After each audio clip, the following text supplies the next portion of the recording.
Greetings YouTube, and this is going to be a slightly different gear crafting video, alright? So this is going to be a little philosophical, but here's my question. I'm a maker, but am I an artist? These are just some of the items I've made over the past few years. The oldest one I think here is probably this one here. And this was one of the first times I ever produced an item that when I held it in my hand, it was the thing I saw in my head. And this was actually based off of a sketch I had done years ago. So it was a design that I had come up with long before I'd become a crafter.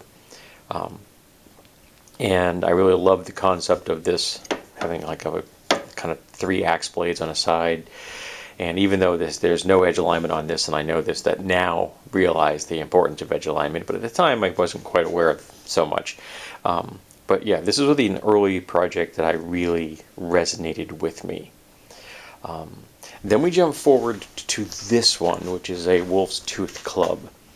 And this one was an accomplishment because it was one of the most complex things I'd ever made. It required so many tiny little steps, and all of these little points were an exercise in frustration. And in retrospect, I could have made these better. Now I have more skill than I had when I made this. But at the time, this was the closest thing I'd ever come to being absolutely delighted with the design. I was just absolutely thrilled. And then we come to this, which is a project I didn't make all that long ago. And it's a triple-headed flail, which I know that there's very little evidence that a triple-headed flail was probably ever used in combat, but we've seen them in pictures, and they're a staple of fantasy worlds, so here we are.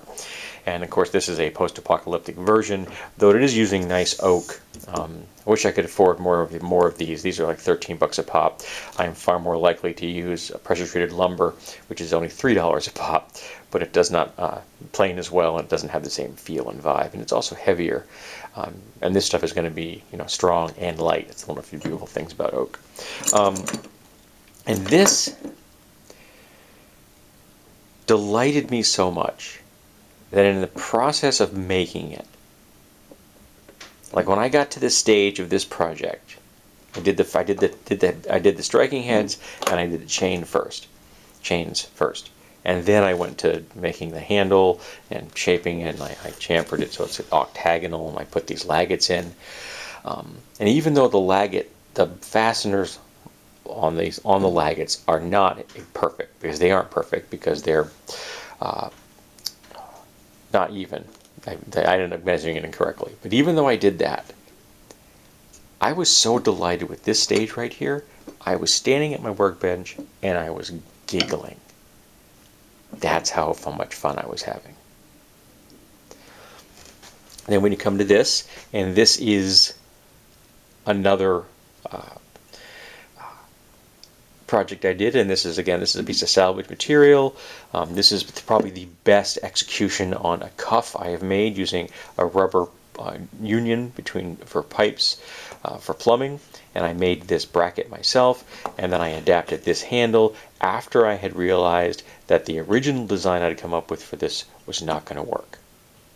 So that's where that came from. So I adapted something on the fly that I had literally acquired the day before I made this project at an estate sale. I got a bunch of fasteners and geehaws and things at an estate sale.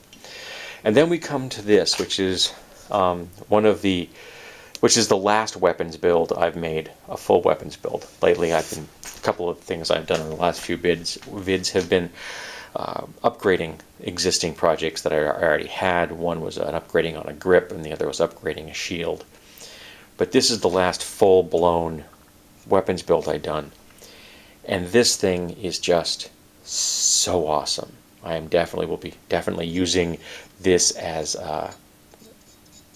part of my cosplay for Halloween this year. I stay on my property. I don't wander around with these things.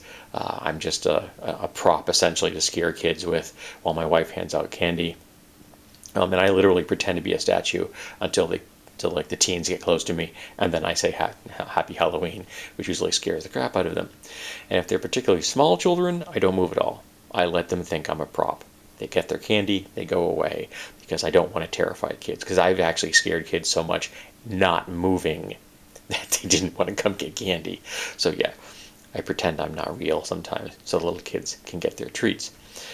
But this is a project that, again, this grip was completely wrong. I had to redesign it, and I lucked into something I had purchased in the past, and it came out to be exactly what I needed, and the whole thing came together, and I was able to adapt what I had already done by making some custom brackets here.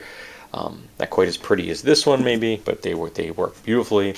And this thing is just wonderful, and mostly made out of scrap. This was scrap, this was scrap, and everything else here was recovered from stuff I already owned in my shop. Either scrap pieces left over from other projects, or in this case, something I bought years ago with an idea, and I just never got around to exercising it.